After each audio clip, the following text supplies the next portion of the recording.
Hi, everybody. This is Dr. Eliana and Director of EMA Care. I hope everyone is staying safe. Today, we're very lucky to have with us Dr. Jonathan Marcus. He's a critical care doctor and a pulmonologist, and he's the head of a coronavirus intensive care unit in South Florida. Hi, how are you? Good. Thank you so much for inviting me. And thank you very much for coming on. I do appreciate it. The people who are following our group are very interested in some questions to debunk some of the myths that are out there and misunderstandings. And I thought you'd be a really great person to ask about this. So Sure. The first question I have is there a magic button or a one-size-fits-all solution that's maybe being kept from people that people don't know about? Is there something being tested now that seems to really be working on everybody? Well, we haven't, unfortunately, the short answer is that there isn't a magic bullet here at all. There are certain therapies that seem to abate, to reduce the risk of mortality, especially if you're using them early. I think a big part of this disease, the evolution, how it rolled out, I can tell you, having been on the front lines of the major ICU here in South Florida, I can tell you that there's been, we were inundated with people giving advice, publications from around the world related to everything initially from hydroxychloroquine, which had been debunked. We were called about the Marek protocol, or vitamin C and thiamine and hydrochlorothiazide, which we've used on patients. We haven't seen a single patient that's clearly benefited from it. And we were also, everything from ivermectin, a study that was done out of India, and ivermectin is used as an antiparasite, used for different kinds of worms that they have, which didn't pan out. And what's also received a lot of press is the use of anticoagulants, such as any kind of anticoagulant, with the theory that the main pathology that's associated with this virus, this unfortunate virus, and the deaths related to the pandemic, were all related to the activation of the clotting factors and essentially clotting off different organs. We've tried all these therapies on our patients, and again, I want to be specific about the patients that we manage. These are the sickest ones. These are the ones that end up in the ICU. So there's really three different kinds of patients that you would think about when you consider corona. You think about the ones that are at home. I'm excluding the ones that are. Sorry, I'm excluding the ones that are asymptomatic. Right. But really the ones that are either symptomatic at home, symptomatic that come to the hospital, and then finally the ones that end up in the ICU. And there's it's a bit of a gradient. The ones that are at home are sick, similar to the flu. They've been managed at home in the past with hydroxychloroquine, but more recently, if they can get their hands on remdesivir, great. Otherwise, just managing symptoms. Remdesivir early. Right. That's another big problem with it. Remdesivir we're using on every patient. The problem with remdesivir is that since there isn't enough of it, we've had to triage. So we're selectively using it for patients that have a more advanced disease, and perhaps that's the reason why, why this medication just simply hasn't panned out in the ICU.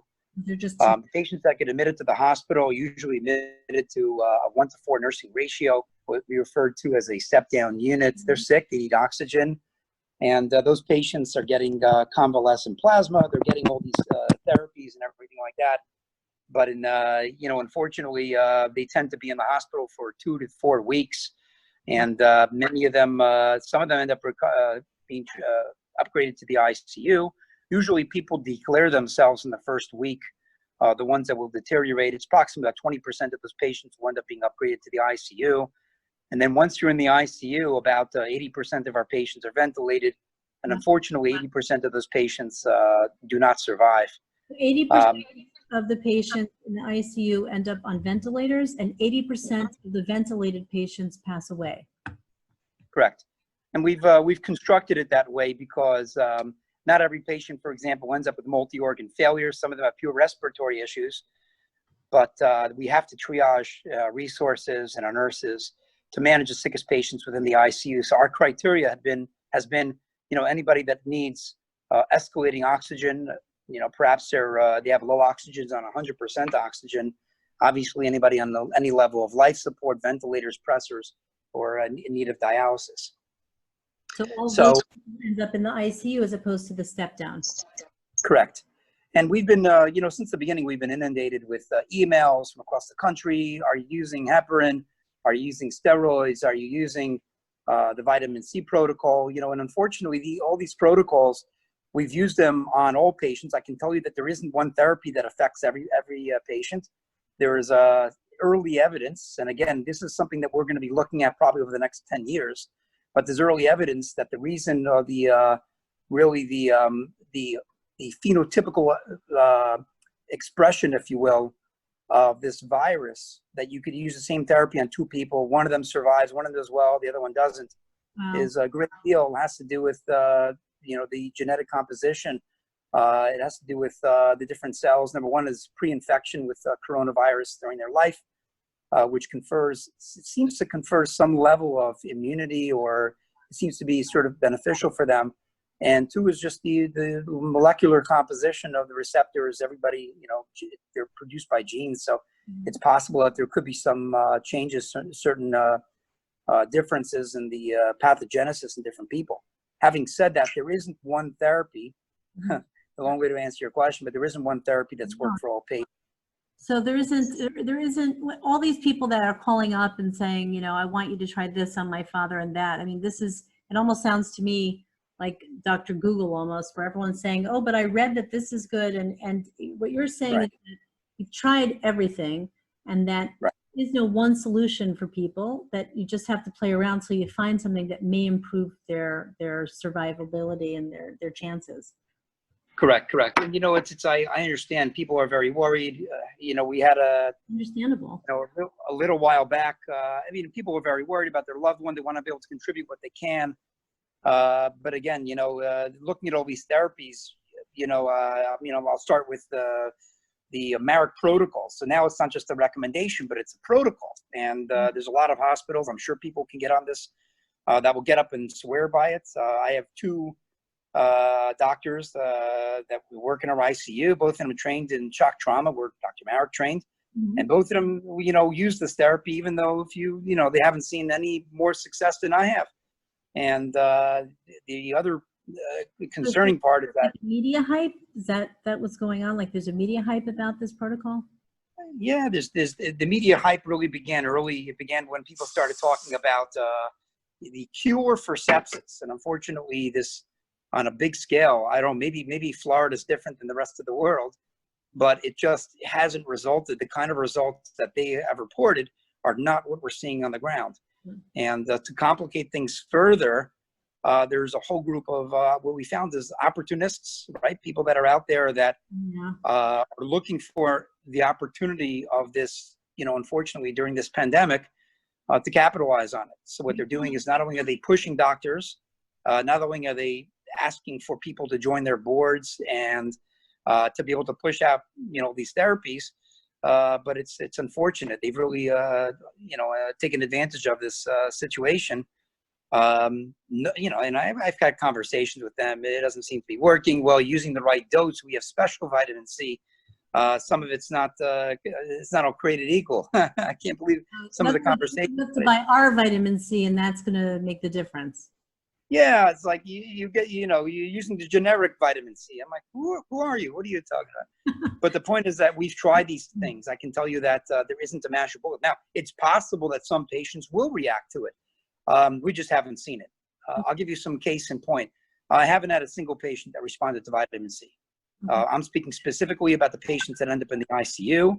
I don't think it does anything. I can't comment on the patients that are at home. We know that, for example, there was some reports of vitamin C, high levels may abate the ability for flu, to fight off, improve our ability to fight off flu. I can't comment on people that don't end up in the hospital. In terms of using heparin, I have had patients, I would say probably 20, maybe 30% of patients end up with some kind of clotting issue. Most of them do not. Of the patients that were treated with heparin, about 80% of them, it doesn't make things better for them. It doesn't improve things. It may prevent complications.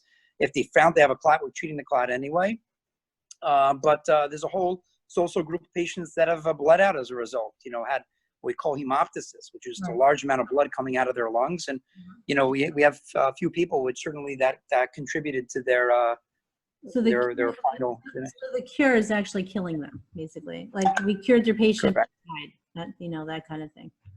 Right. It's probably enhanced it. It's certainly complicated our ability to oxygenate them and support them with the conventional life support.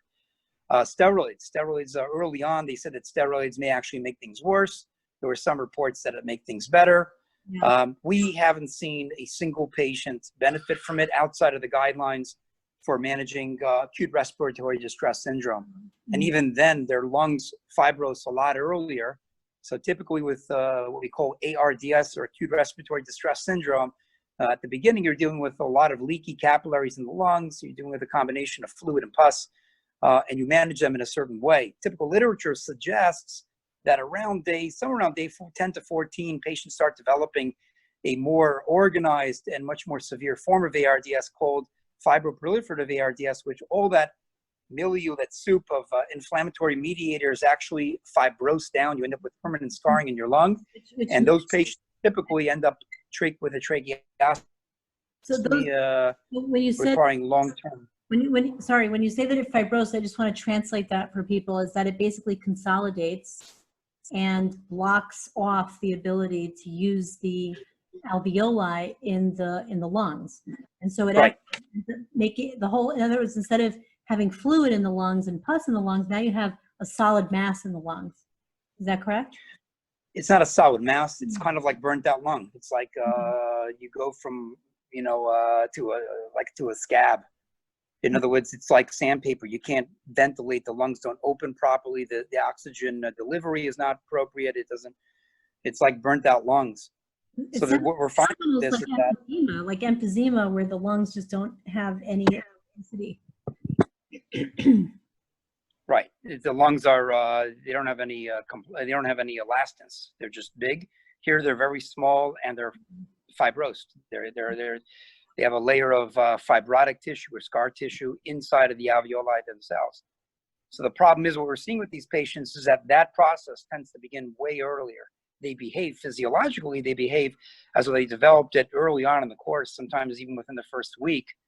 So this is an aggressive inflammatory response that the body tries to heal itself down, scar down, to contain the infection. And even in those situations, the steroids do not seem to help. Now, if steroids complicated things, I can't say for sure. I can tell you that if, we typically, some cases we'll start them on steroids early, but we went through weeks of every patient being on steroids and being on anticoagulants and being on all these medications. And, this virus just went right through the same way that it went through, for example, hydroxychloroquine. It didn't make a difference. It was like it didn't have any impact. The only things that seem to have an impact right now are convalescent plasma. We're getting about a 60%. Sorry, you were saying 60% what? Response rate, meaning that these patients live. I can't tell you if again, we're seeing the sickest patients. I can't tell you that it slows down or prevents their ability to end up on long-term vent support. There seems, anecdotally, I think that there is some protective effect, but they're still on the ventilator easily for 10 to 14 days. Some of them end up with breaks despite that. Does getting the serum earlier, is that better at preventing people from getting into ICU? And that first question. Second question is, when they're in the ICU, you said it helps about 60% of the patients. Does that shorten the time they're in the ICU for the ones who survive? I think it does shorten it, but it doesn't affect their lungs. We had, here's an example, this past week, we had 13 new admissions to the ICU. All these patients received convalescent plasma. All these patients are on remdesivir, and 7 of those patients died. So it's a little over 50%, but, so it's not, right. It's certainly not what some people have reported.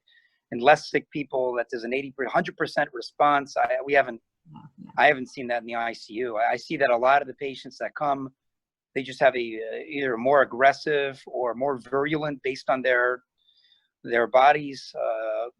Those patients that have higher comorbidities, this virus is there's really no real proven cure. We throw everything and we hope they get better.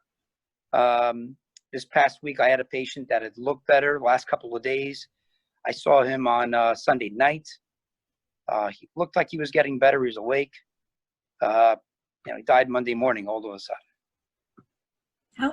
Let me ask you this. I have a few other questions, but as a healthcare provider with so much experience, I mean, you've been working in, sorry, your video's off. Yeah, there you go.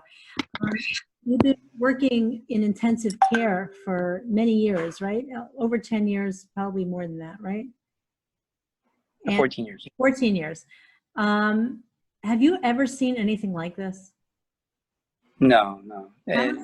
We on a regular day, we deal with ARDS, sort of conventional, and we have a lot of things that we can use for it. Sometimes we turn the patient on their bellies, called prone ventilation. Sometimes with severe cases, we use ECMO, which is extracorporeal membranous oxygenation, which is like putting them in a heart-lung machine. Mm-hmm. But what makes this different is several factors. One is the speed, how quickly they deteriorate, which is really unbelievable. You could literally talking to somebody in a minute and they're maxed out on support the next minute. Number two is the lack of response to conventional therapies. And number three is just the very high mortality rate. Very, very high. Very, very high. It's shocking. It's shocking. It doesn't, it doesn't distinguish. We do have patients that have no significant medical history. They might be obese, but still, they don't have any severe medical problems. And this disease doesn't distinguish, between the different kinds of people. It's extremely, extremely virulent. The other piece to it, the other piece that makes a difference is the transmissibility. The only other condition which is close to this is influenza. We have a treatment for influenza. It doesn't work on everybody, but at least it works. And it certainly doesn't knock out. It doesn't kill people. Right. It doesn't knock out. Listen, it's severe lung disease, but rarely does it knock out the circulatory system, causing, complete cardiopulmonary embarrassment. We don't have, there isn't another condition like this. There are some rare conditions that we've seen before. Sorry. There are some rare conditions that we've seen before that have caused this kind of rapid deterioration, but it's this is to see not only the patient that you're treating, it's also their whole family. One person's sick, the whole family's sick. Right. I had an unfortunate case. It's not the whole community being affected by it. It's right. And we're in a very challenging time right now because it is everybody. People want to come out of isolation. I get it. The government, for political reasons, they have to open things up. I get it. People they want to get back to normal.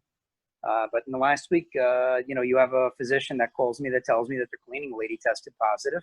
Mm-hmm. What should he do?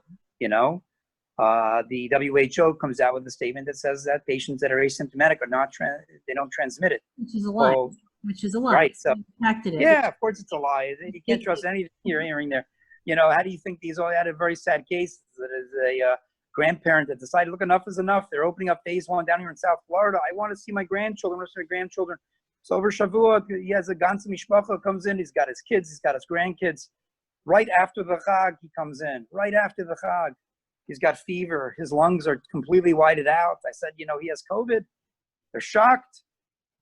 They're shocked. I'm in the waiting room talking to them, and they say, well, maybe that's the reason why grandma was sick, and she had fevers, and mom had no appetite, and you're listening to this, and you're like. What happened to them? He died 3 days later, and I don't know what happened to her.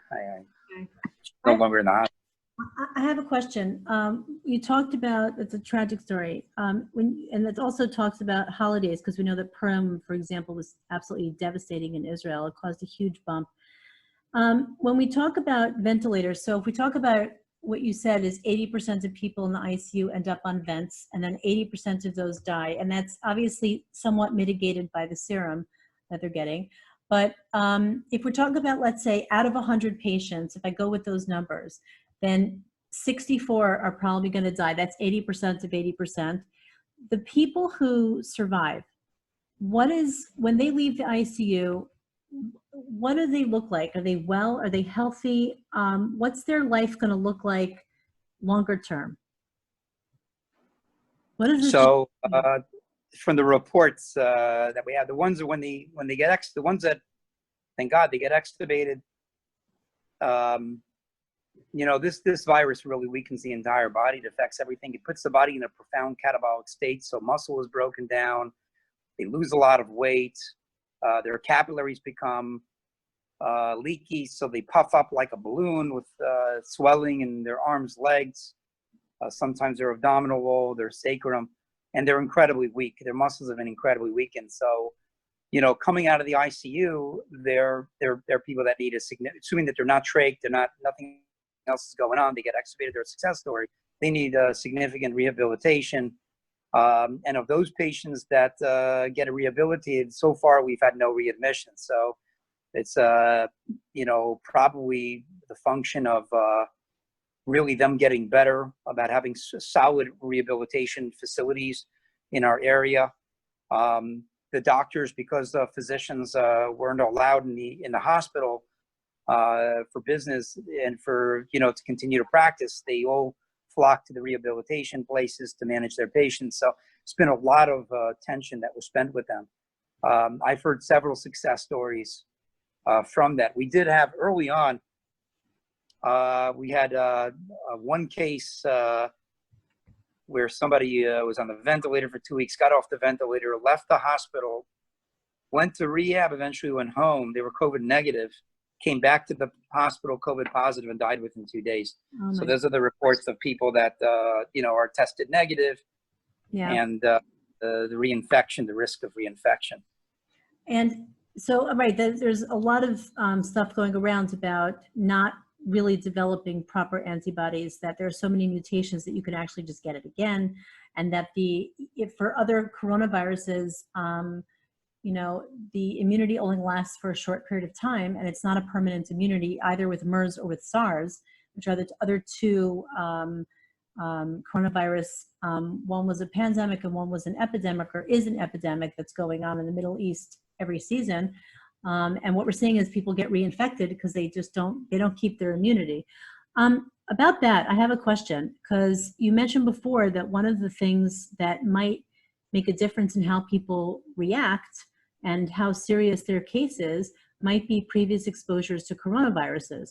So I'm wondering if you've seen any cases of people who've had coronaviruses like SARS or MERS, and if you see that there is actually a difference. The reason why I'm asking is because Arab countries right now are surging. They have huge numbers going on, but their mortality rate is extremely low. It's much lower than Israel's. And I had a speculation that possibly there was some herd immunity because of the Middle East respiratory syndrome, the MERS, that continues to circulate every season, and that has affected a large percentage of the Arab population. Sure. So, I mean, the short of it is, I'll work backwards here. You know, mortality rates, you know, these are all, it's two numbers, right? It's the number of deaths divided by the number of cases. That's what it's supposed to be.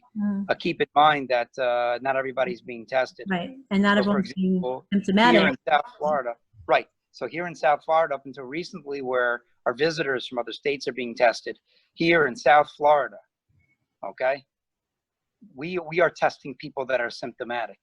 Right. Okay, so ones that are sick, and then the hospitals are only testing the patients that will end up getting intubated, admitted. So we're already dealing with a sicker population. We're not testing the population at all. Yeah. So every country has different rules and different guidelines and different ability to test those patients. So I can't say that one has a lower mortality rate than other people. The idea about coronavirus, so coronavirus is, you know, one of the respiratory viruses. You know, it infects anywhere between 5 and 15% of people normally. this is a specific strain of coronavirus, but there is a lot of similar genetics, similar coding proteins that exist in all the coronaviruses. I mean, somebody could have had a few years back what looks like the flu, tested negative, maybe a little bit of loss of taste. That seems to be somewhat pathognomonic. It's something that we find in coronaviruses. I've had several patients like that. And for whatever reason, when this virus infects, they think it's the same old one. It's just the way that the virus expresses itself, the way the body interacts with it. And they're able to very quickly, more quickly develop antibodies to some of those other proteins, novel proteins, surface proteins. So, I mean, it's hard to say that one country has less than other countries. Keep in mind, and we're seeing this here in the States, keep in mind that the data is also pulled by the medical examiner's office. And there is a, unfortunately, and this is a push from different countries, but there's a bit of a push to relabel the diseases. So, for example, if I have a 70-year-old man that comes in, here, I have a man that died last week, 77-year-old man. He has some medical problems. He's on high blood pressure, diabetes, high cholesterol. He has a history of heart disease. He had a open heart surgery in the past. And so he comes in and he's got corona. And he ends up on life support, and he ends up dying. Cause of death, corona. Right. Okay. How is it relabeled to the government? Well, he has so many comorbidities. It was probably his heart disease that really caused him to go in. So that's not going to be included. They want to tap down the numbers. And what's funny is in some places they want to raise the numbers. We had reports out of New York, and I don't know, I heard a few reports like this, but again, I'm not sure what's true, that if someone dies of corona, the hospital gets more reimbursement for Medicaid. So they were like saying, oh, is he old and he had a cough? Yeah, so let's label his death as corona so we can get more reimbursement. So there seems to be a lot of political, considerations, both for raising it and for lowering it. There's a lot of countries that are any reason why they can label it not corona. Well, we've seen that here. There's two pieces to it. One is the reimbursement piece happens before the declaration of death. So, doctors write their notes. Doctors write their notes, and billers and coders look at their notes and figure out what should be the biggest problem. And, I do think that many cases, COVID is really the main reason for their hospitalization. It makes sense. But with the cause of death does not necessarily have to reflect what the notes cause. Right. So I give an example. Normally, if somebody was in the hospital for, let's say, a 3-week visit, he comes in, he has a surgery, and he gets intra-abdominal sepsis, and he's in the ICU, and he's on the floor. And at the end, he has a pulmonary embolism the last day. So what's the main cause of his hospitalization? It's sepsis, intra-abdominal sepsis related to whatever.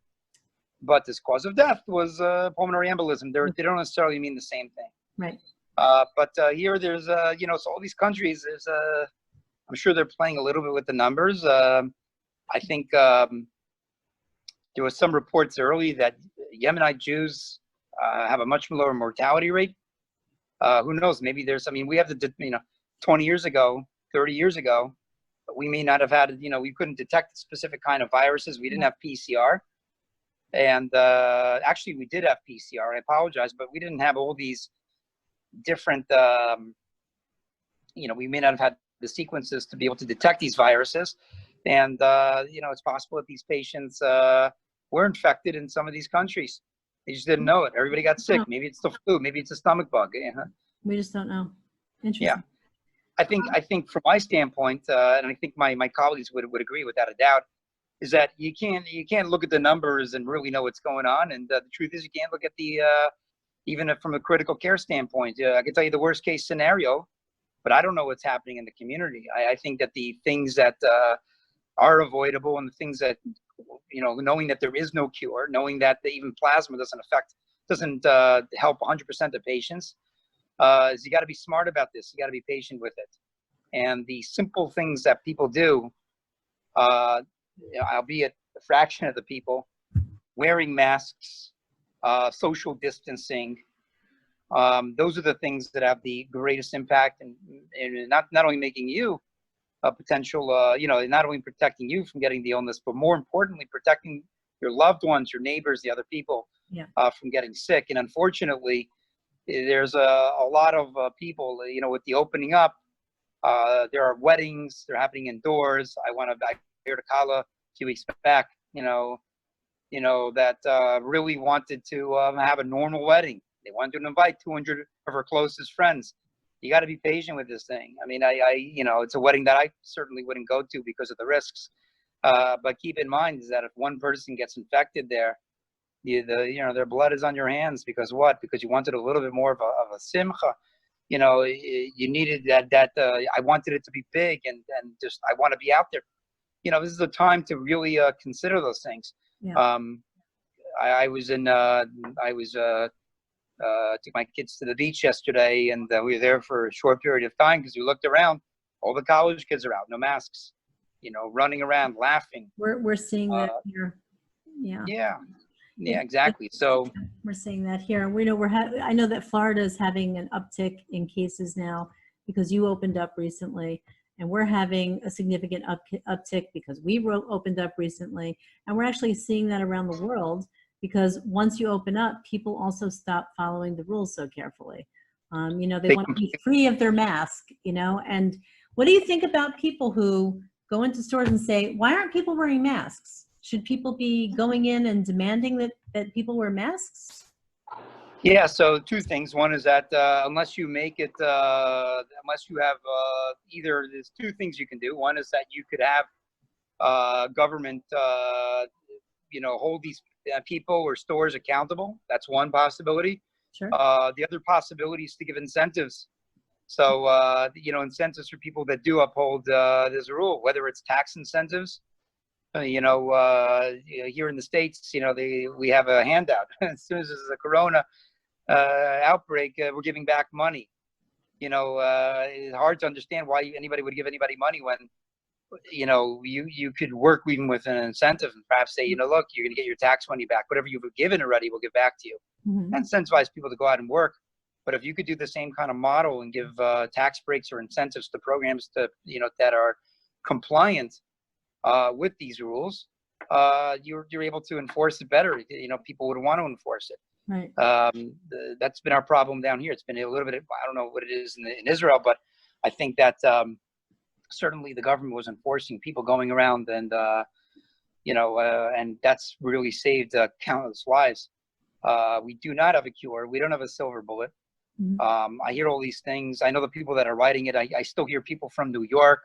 I had a woman that called me yesterday, or I had a rabbi that wants, this Monday actually, he's opening up a camp. And he began by saying, I spoke to all of my number of doctors in New York, pediatricians and all this other stuff. And they said it was fine for me to open up the camp. And I said to him, well, first of all, you can't take the advice of anybody in New York, unfortunately. The virus hit so fast. That was the worst state. Yeah, it is. You're right.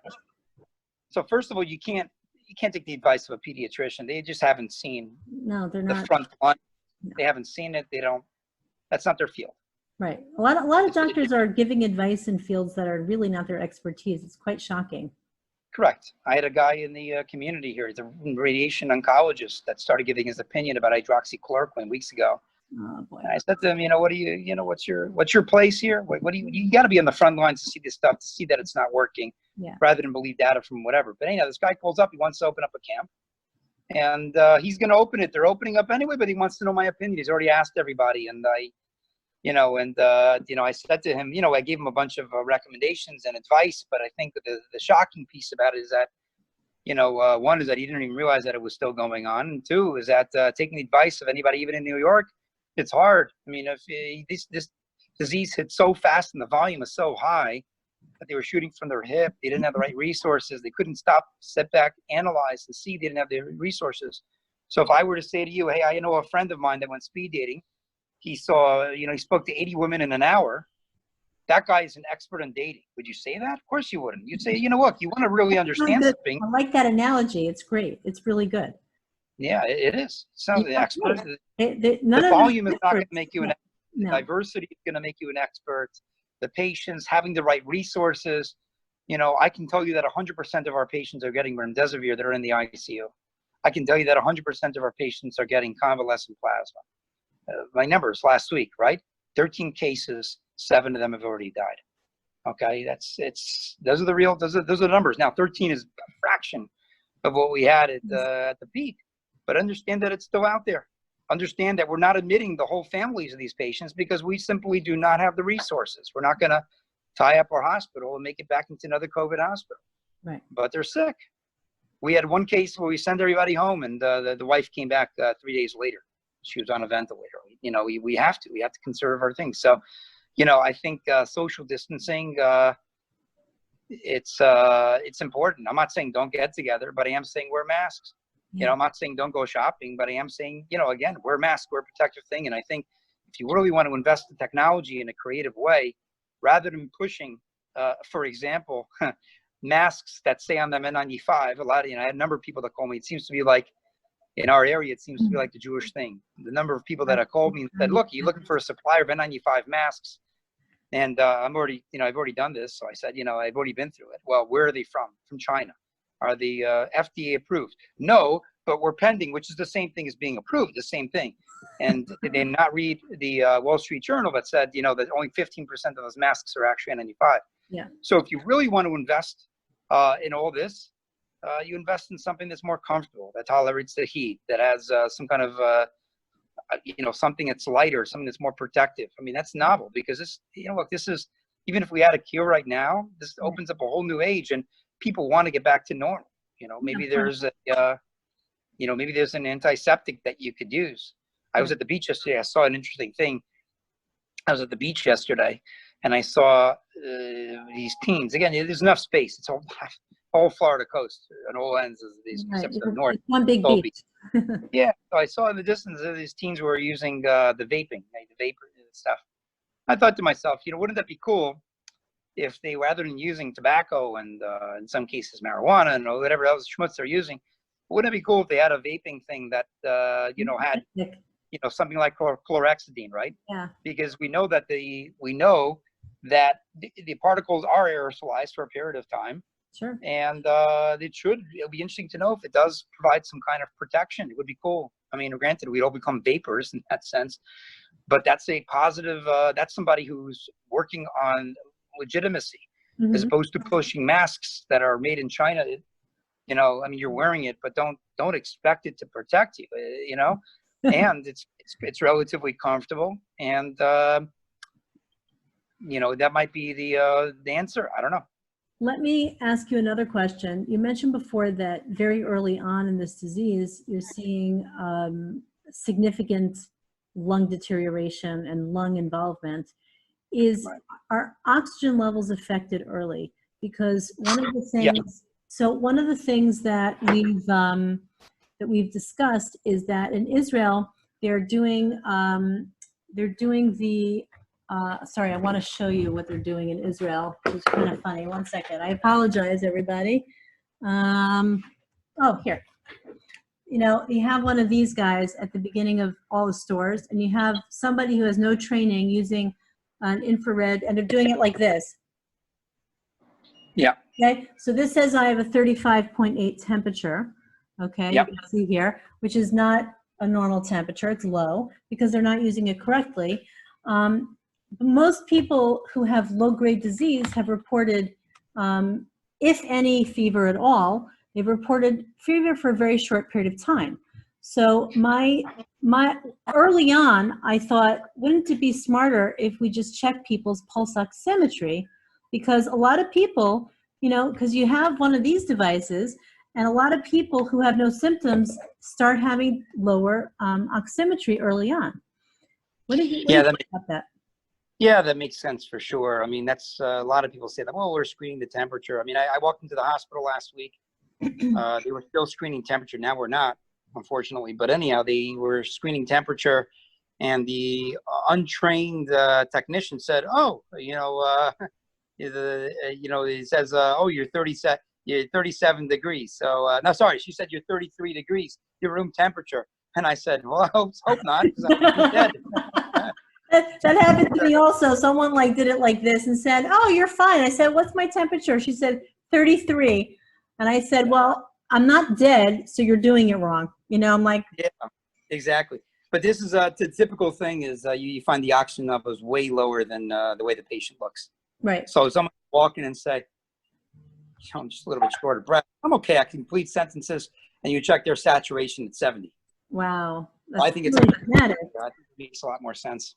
Yeah. Well, when I made my grandson's bris last week, I screened everybody with temperature and pulse oximetry because I just don't think temperature is good enough. I just don't. I don't. No, they don't. Listen, they don't. I'll be honest. Very few of them have had fevers. Right. But the pulse oximetry is a probably a more first of all, it's objectively easy to read as opposed to the infrared that they're doing from here. Right. And well, that's part of it too. Keep in mind that's part of it too. Yeah, people don't know what the heck they're doing. I'll tell you a couple of interesting things. So the number one is that they want people to come in and out of restaurant, public areas or buildings as fast as they can, because we're impinging on people's freedoms. No. So let me tell you the cool. I'm sorry. I hold on. That I saw. Okay. Okay. So there's a scope that you can buy. Hold on. I think we're losing you. 1 second. Okay, go. Yeah. So there's a company that's called ATN, and they make scopes for rifles, and the scopes are actually really good. They're all digital, and they're fantastic. I mean, they're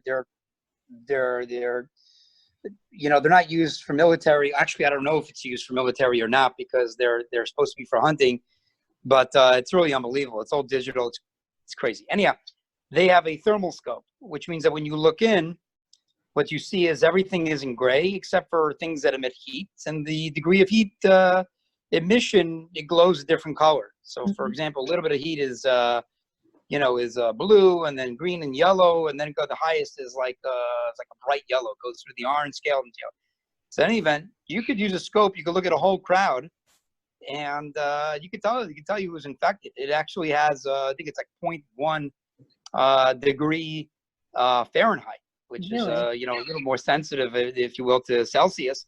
But you could look at a whole crowd and you can figure out what the story is, and you can adjust the scale. So we're going into the summer season, right? It's 100 degrees outside.